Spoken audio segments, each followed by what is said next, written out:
Day 21. Go forth and set the world on fire. What if one life completely surrendered to God could change the world?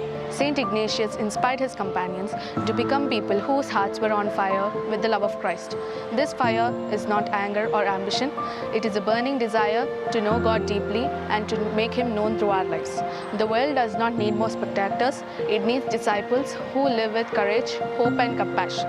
When your heart is filled with God's love, your words, actions, and choices become a light for others. When your heart is filled with God's love, your words, actions, and choices become a light for others. Become your life a witness that inspires people to seek Christ. Pray today, Lord, set my heart on fire and so that I bring light and hope wherever I go.